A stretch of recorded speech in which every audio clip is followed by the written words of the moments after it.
Queen Ronika is the movie I'm reviewing. This movie can be found on Boss Lady Flex Original TV. A quick recap of this movie is a young girl who went on the journey to take revenge for the death of her mother. The royals actually killed her mother, so she went on this journey and ended up falling in love with one of the royals. You will actually enjoy this movie if you watch it. So yes, that's the recap of this movie. What I like about this movie, let's start with the casting and crew that's directing and acting of this movie, guys. I'll start with Sarian Martin. You guys, if you have watched my reviews over the months, I haven't appreciated Sarian Martin acting before. Here I am appreciating her acting. In this movie, I don't know what happened. I don't know who is the director. Please, she did well. I appreciate her acting in this movie. She actually blew me away with her acting. This is the first time I'm appreciating Sarian Martin acting. Yes, she did well in this movie. The way she was intense with her character, the anger, the frustration, her loving side, and of course, you know, the commanding side of her in this movie was really something that I really appreciate a lot. I was like, oh, is this Sarah? She can actually, you know, put her acting art together, because I actually really do not, you know, F with her acting like that, but seeing her here, I really appreciate what she did here. I love her acting so much. Let me make this joke. Her backside was not weighing her in this movie. She carried herself. She could carry herself very well, and I think this is a joke I'm making, but of course I'm making my points very clear, which means that she actually embodied her character. You know, a young lady who is on the verge of taking revenge on her mother's death. She did very well in that regard. Then I moved to Chinyere Winifred. Oh, this woman, I love this woman so much. When we talk about legend, guys, this woman should be part on your list. She's really talented. This woman gives her all, no matter the role you give her. Nigerians are just talented, man. I really don't know. When we talk about talent, letting loose, letting go, going all out, trying to achieve things for yourself, Nigerians are go-getters. I know I've said this a lot for our legend actors, because they are good, and also it comes with experience. And also 15-20 years ago, our actors actually went to school, actually had a passion for the job, actually did it for the greater good, because they wanted to, you know, entertain Nigerians, and they did it from their heart. So with that experience, passion, when they're acting these days, they don't even need to do too much, and you can just appreciate them. Auntie or Mama Chinyere Winifred, she nailed her role in this movie. This was a good cast, good character, good representation for a wicked queen mother. She did it very well. I love what she did here. I appreciate her a lot. I really hope that, you know, she continues to get good roles for YouTube. I'm tired of seeing just some 2 or more specific faces for YouTube movies. She's good, so please, you guys, try and cast her more. She's really good. So yeah, you know, Chinyere Winifred was really good. I really love what she did here. Then we talk about John Ekanem, the prince who came back from Obodo Ibo, who is very rich. I love what he did. I don't even need to say much. John is very talented. He always comes through with his acting. John is not debatable. He's really good. Then we move to the king. I don't know his name. Pardon me. Please. The king was also very good in his acting. I love what he did as well. So yeah, the character and then the supporting cast, they were all good. This whole production actually makes me feel the old Nollywood, Igbo tradition, royalty kind of movie, the realistic kind of you know, production that comes along with this setting. This movie kind of gave me that nonchalant feeling, and I appreciate that a lot. So that should tell you that this movie was actually a good production in all ramification. So kudos to Boss Lady Flex. You did well. When we move to cinematography was perfect. Lighting, perfect.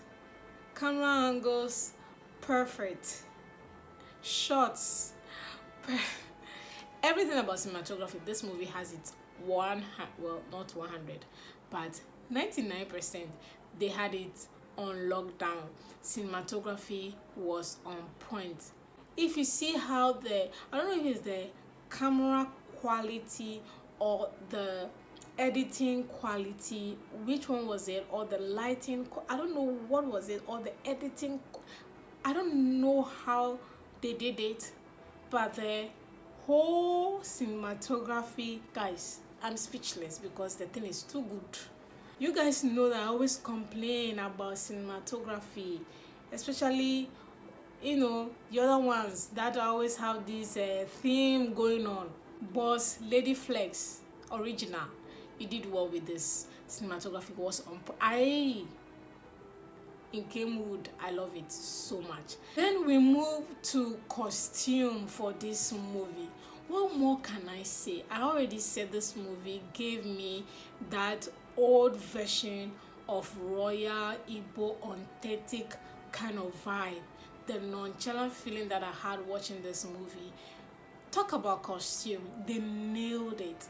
Despite the fact that this movie was shot in Lagos, because of the location, I could just tell that house is is very overused. So I know this movie was shot in Lagos, and the costume was good. See the costume from the kingsmen, the costume from the maidens and the guards. Oh, what more can I say, man? They did well. I mean, they didn't use a lot of people in terms of the guards and the maids, and even the kingsmen. There were about 4 or 5, or I think 4 or 5, and all of them, their costume was good, and their care representations were good. Costume, man, you did well. Your costume was good. This is what I'm saying. Like, just give us the storyline. Should not even bother us. Just give us a good presentation of what you are trying to tell us, and we will love it. So yeah, costume was perfect. And before I move to the next step, talking about costume here, if you watch Ruth Kadiri's movie called Love and the Crown, if you watch that review that I did on that movie, I talk about the costume being one of the worst thing, or the thing that I did not like. If you watch that review, you know what I'm talking about. And that movie was shot in the same location it's the same house that they used. When you watch that movie, compare the costume of that movie and come and watch this movie, and compare the costume and the vibe you get watching these 2 movies. Compare it and see the quality difference in the production in the movie, and even the storyline is different, but like, compare the costume and the location and the vibe it gives you. You see what I'm saying, that we don't ask for too much.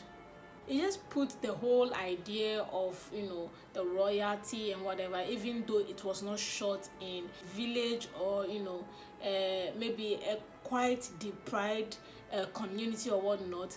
You will not feel that. You will not feel that at all. So this was very, very good. Then another thing I like about this movie is that it has a twist at the end. The royalty and not the royalty. I think I'm giving the twist away. But yeah, you should watch this movie, guys. There's a twist at the end of this story line. There's a twist, and that was a good one. That was really, really, really, really, really good. I really appreciate that a lot. So if you haven't watched Queen Ronika, please go and watch it. Now moving on to what I don't like about this movie, I'll start with the location. Yes. The location wise, I'm just talking about the palace, the house they use as a palace, because the other locations were good.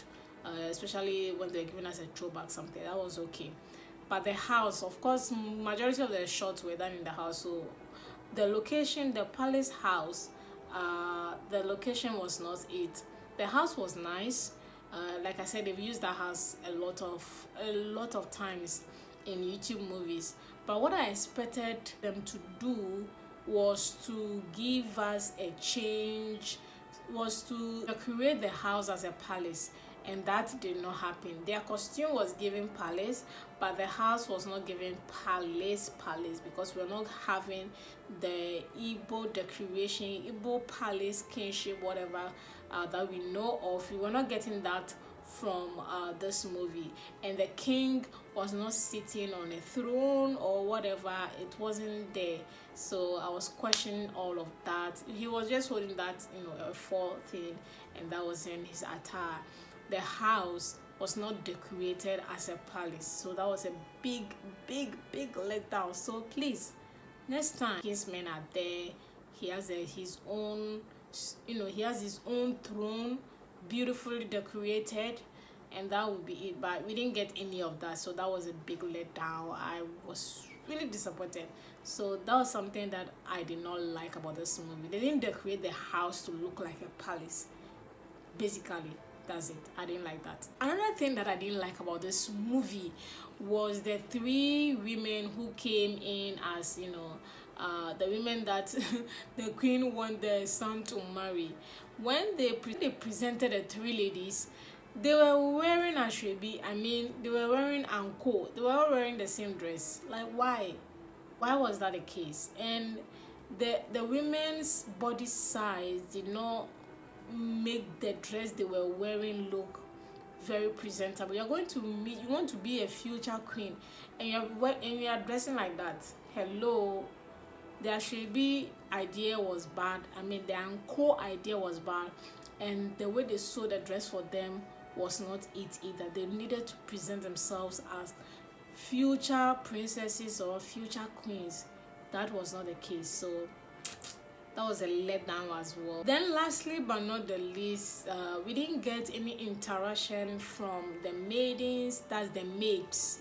We didn't get any interaction from them. I'm not talking about the gossip that we normally get. I'm talking about the maid having conversation. They were all mute, bodyguards were mute, and it doesn't make it realistic, you know what I mean? So that was something that I noticed. Then lastly, what I don't like about this movie is the fact that they just copied someone's storyline. This storyline has been told before, like exactly the storyline, the same thing has been told before, and I was like, why the same thing? Like, I don't want to give the storyline away, but I'm telling you that we've seen the storyline before. The same thing, they didn't give us, well, the twist, there's a little twist. Of course, when you copy somebody's creative ideas, you have to add your own to it, and I think that's exactly what they did here as well. But in all, it's a very good presentation wise for this movie, which I really love and appreciate a lot. And on that note, I'll give this movie a 7/10. I'll keep the 3 for the original creator of this storyline. But if you haven't watched Queen Ronika, please go and watch. You will appreciate this movie. And I already gave you an idea that if you don't appreciate this movie, come, I'll buy your data for you. Because if you watch this movie and go and watch Crown and the Love and the Crown, something from Ruth Kadiri, and you compare the quality, you will know that this movie is far better. And on that note, guys, thank you so much for watching. I'll see you all in my next movie review.